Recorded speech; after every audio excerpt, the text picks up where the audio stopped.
믿는 자의 본이 되었느니라 제목으로 같이 말씀 은혜를 나누겠습니다. 사도행전에 보시면 16장과 17장을 보면은 바울이 선교 여행을 하면서 하나의 큰 전환점이 되는 사건이 나옵니다. 바울이 1차, 2차, 3차, 보편적으로는 이제 3차까지 얘기하고 조금 더 확대된 의미로는 4차, 5차까지도 얘기를 하는 경우가 있습니다. 어쨌든 바울은 2차 전도 여행으로서 소아시아 지역, 소아시아가 그러니까 성경에서 나오는 아시아가 우리 극동 아시아를 얘기하는 게 아니라요. 로마를 중심으로 해서 이때 당시만 해도 세계의 중심은 로마니까 로마를 중심으로 표현이 됐던 거예요. 로마 편에서 봤을 때 아시아 대륙 처음 접하는 곳이 오늘날의 터키, 레바논 이쪽 땅을 얘기하는 거예요. 그래서 소아시아 지역은 오늘날 터키의 서부 지역에 해당이 되는 것이죠.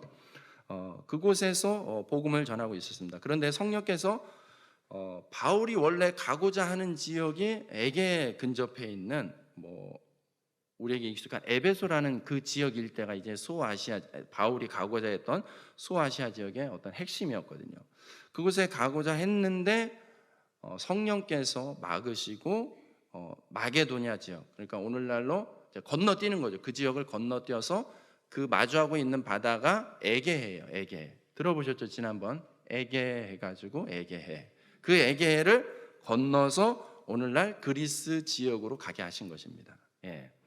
이 사건만 아니었으면 복음은 바울의 원래 계획은 그거였죠. 소아시아 터키 땅을 복음화시키고 방향성으로 봤을 때는 아마 유럽보다는 우리 극동아시아 방향으로 이 복음이 전해졌을 수도 있어요. 그렇기 때문에 유럽보다 아시아가 먼저 복음화되었으면은 아마 지금 유럽이 하는 역할들, 예전에 유럽이 먼저 부흥했던 그 역할들을 아시아에서 했을지도 모르는, 그러니까는 역사적으로는 굉장히 큰 전환의 사건인 거죠. 예, 이 사건만 없었다면 이렇게 해석을 해 볼 수 있는 거예요.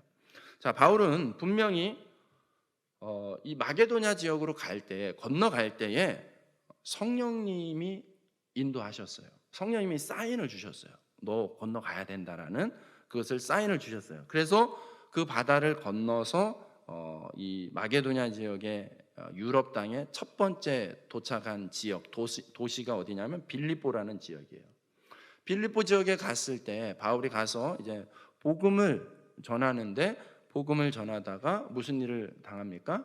사람들에게 매를 맞고 감옥에 갇히는 시련을 당하게 됩니다. 빌립보에서. 다행히 풀려나서 오늘 본문의 배경이 되는 거기서 조금 더 들어가면 이제 데살로니가 지역이 돼요. 데살로니가 지역에 와서 복음을 전하게 되는데 어떻습니까? 이곳에서도 복음을 전하다가 여전히 사람들이 거부하고 그 지역 불량배를 동원해 가지고 협박을 받고 또 추방되고 많은 사건이 계속해서 이어지고 있습니다. 바울의 전도 여정을 이렇게 좀 살펴보다 보면은 조금 이해가 안 되는 부분이 그런 거예요. 때로는 성령님이 이렇게 인도를 하시거든요. 그러면 성령님이 인도하셔서 그거에 순종하고 따라가면은 우리 생각에는 어떤 현실이 펼쳐져야 될 것 같습니까? 성령님이 인도해서 갔는데 거기에는 완전히 탄탄대로가 열려져야 마땅할 것 같죠. 모든 일이 정말 순적하게 다 진행이 되어야 될 것 같잖아요. 왜요? 성령님이 인도하시니까 거기에 우리가 순종을 하는데, 근데 바울의 여정만 봐도 꼭 그렇지만은 않았어요. 때로는 성령님이 계획을 막으시고 전혀 생각하지 못했던 길로 인도하는 것을 봅니다. 그렇게 봤을 때 여러분, 뭔가 내 계획대로 되지 않는다, 또 나름대로 하나님께 순종해서 가는데 일이 좀 잘 안 풀린다, 이렇게 해가지고 내가 뭐 잘못했나? 라고 물론 점검 차원에서 의심을 해볼 수는 있겠지만은 꼭 잘못과 결부지어서 생각하지 않아도 된다라는 거예요. 예. 왜냐하면은 하나님께서 일하시는 방식이 우리의 방식과 조금 다르기 때문에 그렇습니다. 내 뜻대로 내가 생각했던 계획대로 반응이나 결과가 나오지 않는다고 해서 내가 무엇을 잘못했다라고 해석하기보다는 이렇게도 생각해 보셔야 돼요. 하나님, 나하고 조금 다른 계획을 가지고 있나 보다. 이렇게 열린 마음으로 보셔야 돼요. 하나님이 내가 생각했던 건 이런 방식인데 하나님이 풀어가시는 방식은 좀 다를 수 있겠구나라고 열린 마음을 가지고 변함없이 하나님에 대한 신뢰를 전제하고 있다면 그렇게 받아들일 수 있는 것이죠. 자, 또 하나의 의문은 성령의 인도하심으로 갔는데도 이제 이런 고난을 만났을 때죠. 빌립보에서 바울이 감옥에 갇히고 데살로니가에서도 매를 맞고 추방되고 계속해서 어려움이 떠나지 않습니다. 하지만 훗날 완성된 성경을 읽는 우리는 이런 시련 또한 하나님의 나라를 세워가는 과정이었다는 것을 확신할 수가 있습니다. 하나님의 일하심에는 모든 일이 순조롭고 잘 되기보다는 오히려 세상의 저항에 부딪히고 많은 시련이 발생할 수도 있다라는 것을 우리가 깨달아야 됩니다. 그러므로 사랑하는 우리 구미사랑의 교우 여러분, 교회 교우 여러분, 여러분의 삶에 때로는 이해되지 않는, 좀 납득되지 않는 그런 시련과 어려움이 찾아온다면 혹시 그 상황이 하나님의 나라를 세워가는 여정 속에서 나에게 펼쳐진, 나에게 주시는 하나님의 또 다른 메시지가 아닌지 점검하면서 그 가운데서 뜻을 발견하고 하나님의 위로와 소망을 받게 되기를 주님의 이름으로 축복합니다. 이런 시련 속에서 세워진 데살로니가 교회, 이런 시련 속에서 세워진 데살로니가 교회도 여전히 많은 위협을 받는 어려운 상황이었습니다. 그럼에도 불구하고 오늘 데살로니가 교회는 우리가 읽었던 본문에 어떠한 교회로 평가받고 있습니까? 모든 믿는 자의 본이 되었다고 인정받고 있습니다. 여러분, 본이 되었다. 이 본은 여기서 원어로 티포스라는 단어를 쓰고 있습니다. 이 티포스라는 단어의 그 어원적인 의미는 무엇이냐면 어떤 흔적이나 원형 또는 모형을 의미하는 것입니다. 그러니까 어떤 원래의 틀이 있다는 거죠. 원형의 모델이 있다는 거죠. 그런 모델로서의 원형을 의미하기도 하지만 또 흔적이라는 의미도 가지고 있다는 거예요. 이 티포스에. 요한복음 20장에서 보면은요, 이 티포스라는 단어가 또 한 번 쓰이는데 예수님의 제자 중에 의심 많은 제자 도마가 예수님이 부활했을 때 다른 제자들 만났을 때 혼자 자리에 없었어요. 화장실을 간 건지 어딜 간 건지 모르겠지만 혼자 예수님을 못 만났어요. 그래서 이제 나는 보기 전에는 못 믿는다 이렇게 반응을 한 거죠. 그때 예수님이 다시 나타나셨어요. 그리고 하셨던 게 뭐예요? 손에 못자국, 구멍난 당신의 못자국을 만져보게 하셨어요. 여러분, 그때 그 못자국, 그렇죠? 손에 못 박힌 그 자국, 흔적, 그 흔적의 단어가 티포스라는 단어예요. 그러니까 이 티포스는 흔적이라는 의미를 가지고 있는 것이죠. 그 못자국은 무엇에 대한 분명한 증거예요? 예수님이 십자가에 못 박혀 죽으셨다라는 분명한 증거인 것이죠. 데살로니가 교회는 시련 가운데서 신앙을 지켜내는 분명한 티포스, 분명한 증거가 흔적이 있었다고 이야기를 해주고 있는 것입니다. 그럼 그 교회가 가졌던 그 흔적이 무엇이냐?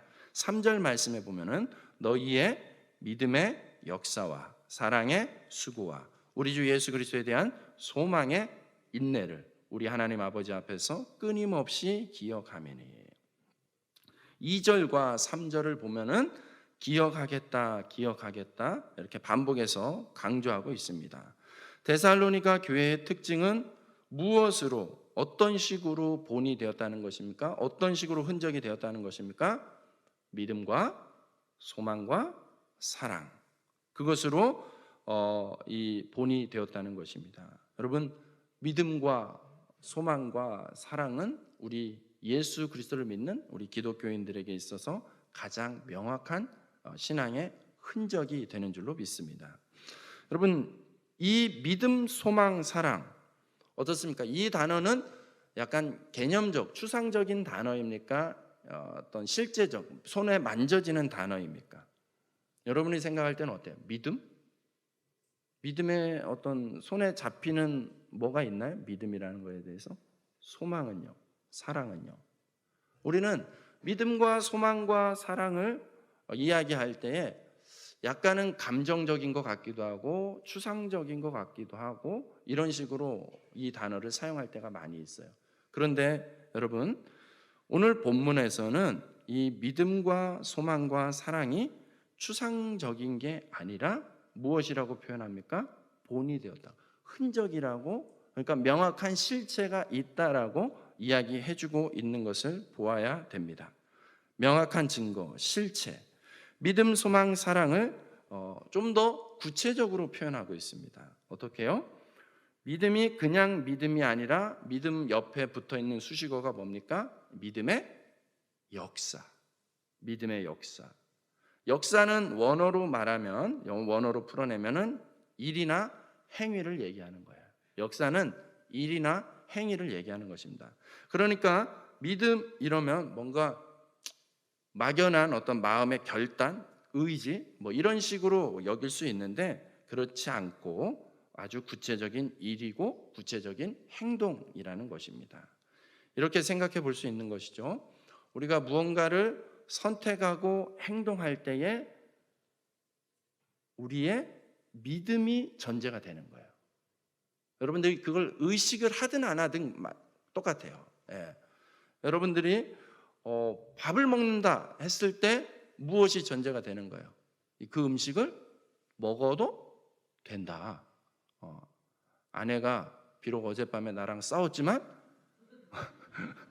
오늘 차려준 밥을 먹어도 된다. 믿음이 없으면 어떻게 먹습니까? 못 먹죠.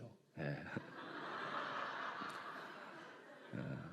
너무 이렇게 눈에 힘들이 없는 것 같아서 극단적인 표현을 써봤는데 어떤 행위를 할 때 반드시 그 믿음이 그 안에 담겨져 있는 거예요. 그래서 성경에 보면은 논쟁거리가 있죠. 믿음이 먼저냐, 행위가 먼저냐. 야고보서에 보면은 행함이 없는 믿음은 죽은 믿음이라고 하고 또 로마서에 보면은 믿음이라고 하고 그렇게 이제 논쟁이 되죠. 그거는 이제 그 대상에 따라서 강조점이 달라진 거지 다른 걸 얘기하는 게 아니에요. 성경이 다른 걸 얘기하는 게 아니라 믿음과 행함은 실은 분리되지 않는 거예요. 그냥 한 몸 한 덩어리예요. 네. 그런 뜻을 이야기하는 것입니다. 그러므로 나의 믿음이 어떤지는 무엇으로 증명이 되는 거예요? 말로 증명되는 게 아니라 행함으로 증명이 되는 거예요. 여러분의 행위가 어떠한지가 여러분의 믿음을 보여주는 것이기도 하다는 것이죠. 특별히 이 역사라는 행위는 복음을 증거하는 상황 속에서 많이 쓰이는 단어예요. 즉, 내 믿음은 누군가에게 전해져야 하는 믿음인 것이죠. 내 믿음은 누군가에게 흘러가야 되는 믿음인 거예요. 데살로니가 교회에 복음이 어떻게 전해졌는지 앞서 바울의 전도 여정을 생각해 보면은 우리가 알 수 있어요. 복음을 전함에 있어서는 어떻습니까? 바울이 모든 게 다 순적하고 순탄하고 가는 곳마다 돕는 사람들만 있고 저항하는 사람은 없고 뭐 한마디만 하면 다 아멘하고 세례받고 그렇게 했습니까? 오히려 반대 상황이었습니다. 오히려 대부분의 상황이 반대였죠. 늘 희생해야 되고 늘 수고해야 되고 늘 목숨을 걸어야 되고 그런 아주 구체적인 행위, 복음을 전함에 있어서는 희생과 수고가 따르는 구체적인 행위가 있는데 데살로니가 교회도 마찬가지였어요. 데살로니가 교회도 바울이 도착했을 때 그죠? 동네 불량배들이 동원될 정도로 거부하는 그런 도시적인 분위기가 있었는데 그곳에 교회가 세워지고 그곳에 복음이 확장되어진다는 것은 무엇입니까? 수많은 핍박과 반대 이런 것들이 있었다는 거예요. 또 많은 유혹이 있었습니다. 이때 당시만 해도 이제 오늘날의 그리스 북부 지역이에요. 그리스 북부 지역이 데살로니가 지역인데 그곳으로 이제 육로의 길이 열려 있어요. 로마까지 많은 그 식민지에서 수확한 탈취한 그런 것들이 이제 빠르게 전달되어지기 위해서 중간중간에 이제 거점 도시들이 형성이 되는데 그 중에 하나가 바로 이 데살로니카예요. 그러니까 중개 무역을 통해서 굉장히 부유함을 누렸던 곳이에요. 그렇게 돈이 많은 곳에는 항상 뭐가 같이 있을까요? 사람들의 욕망이 있죠. 탐욕이 가득합니다. 그리고 그것은 곧 어떤 걸로 나타날까요? 오늘날도 마찬가지지만 이때 당시에 분명하게 우상 숭배로 연결이 됩니다. 그래서 많은 잡다한 신들이 있었습니다. 예. 오늘날에는 대놓고 잡다한 신이라기보다는 아주 음탕한 그런 사람들의 욕구와 욕망을 채우는 세상의 것들이 얼마나 많습니까? 대체되는 것들이. 그런 식으로 이제 사람들의 어떤 타락한 모습들은 나타나기 마련입니다. 그래서 데살로니가 지역도 그런 곳이었어요. 참 많은 유혹이 있죠. 신앙생활을 지키기에는 참 많은 유혹이 있고 거부가 있고 그랬던 환경이에요. 그런 거친 환경 속에서도 과감하게 우상을 버리고 하나님을 섬기는 것을 택하는 것, 예수님을 전하는 일을 포기하지 않았다는 것이에요. 그게 바로 데살로니가 교회 교인들이 믿음의 본을 보였던, 즉 믿음의 역사가 이런 식으로 나타나는 것이죠. 사랑하는 여러분, 여러분은 어떤 믿음의 역사를 만들고 있습니까? 우리의 믿음이 허공에서 사라지거나 말로만 이른 것이 아니라 실제적인 우리 삶의 일상에서의 삶 속에서 행위로 역사를 이룰 수 있기를 주님의 이름으로 축복합니다. 또 이어지는 말씀이 사랑은 무엇을 하고? 수고라고 이야기합니다. 사랑의 수고라고 말씀하고 있습니다. 사랑 또한 우리는 되게 감정적인 단어로만 쓰잖아요. 그죠? 사랑이라는 감정 그렇게 쓰는데 사랑이라는 감정이 분명하지만 사랑이라는 감정은 분명히 표현될 수밖에 없습니다. 반드시 표현되게 되어 있습니다. 사랑처럼 희생적이고 헌신적인 표현은 없습니다. 사랑의 수고라는 표현에서 수고라는 단어는 노동, 고된 일, 고통 이런 의미가 있는 거예요.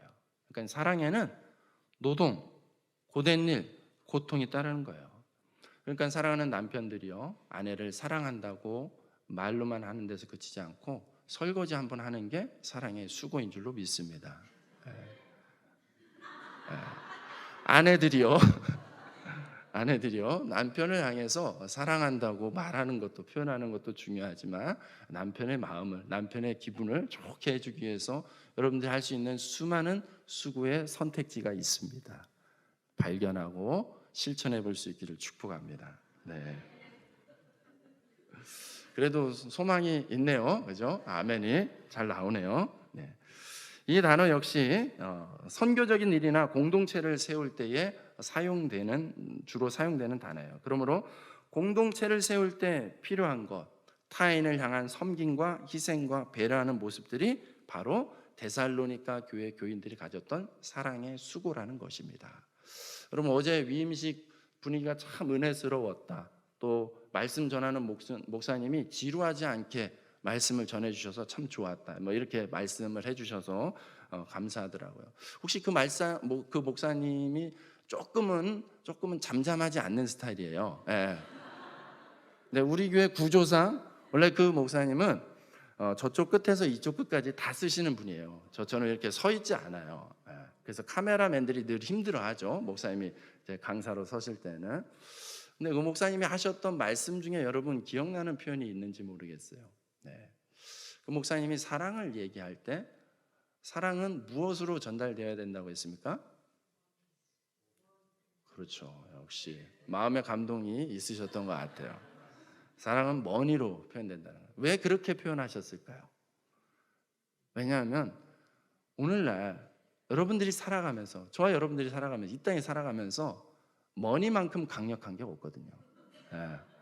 머니 해도 머니가 최고다. 정말로 삶의 어떤 파급력, 영향력, 그만큼 우리가 어떻게 보면 되게 가치 있게 여기는 거잖아요. 그러니까 사랑은 굉장히 가치 있는 거고 고귀한 건데, 이 고귀함이 우리가 포기하기 쉽지 않은 그 물질로 연결되어질 때 이 영향력은 핵폭탄과 같은 영향력이 되는 것이죠. 그런 차원에서 사랑의 수고는 그런 식으로 표현될 수 있다는 거예요.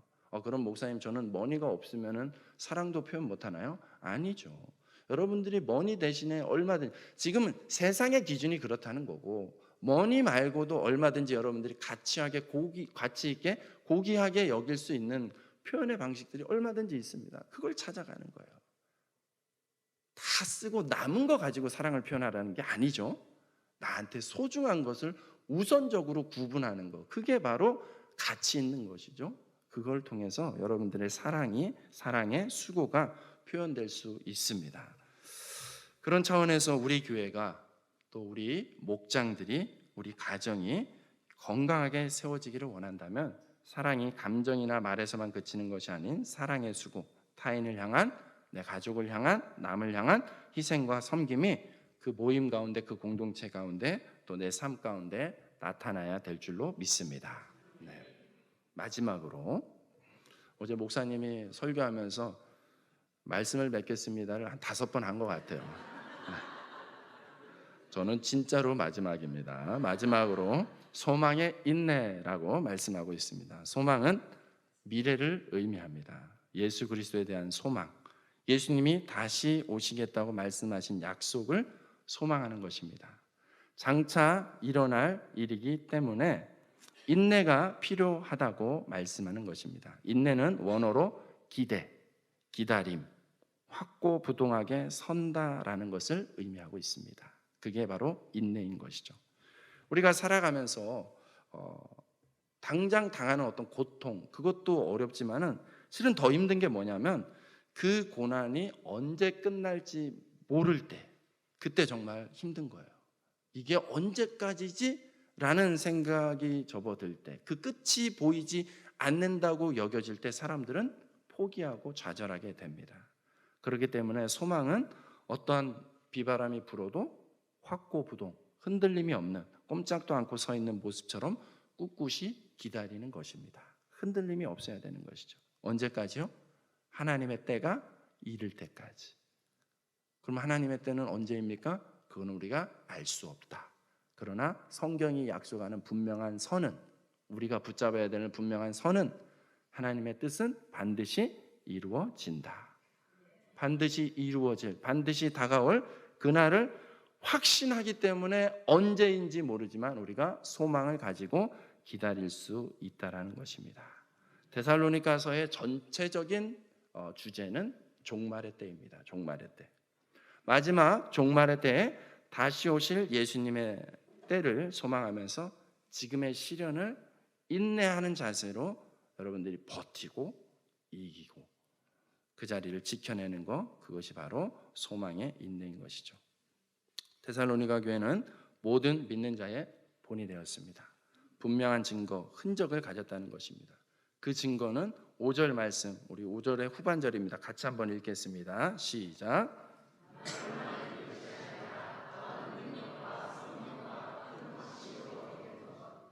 아멘. 그 분명한 증거, 흔적은 말로만 되는 것이 아니다.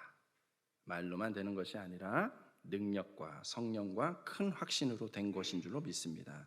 우리의 신앙은 말로만 그치는 것이 아니라 성령의 충만함과 실제가 나타나는 믿음과 소망과 사랑의 능력과 행위로 이루어진다라는 사실을 기억하시고 우리 삶의 믿음의 역사, 사랑의 수고, 소망의 인내의 모습을 채워가는 우리 구미 사랑의 교회 모든 식구들 되기를 주님의 이름으로 축복합니다.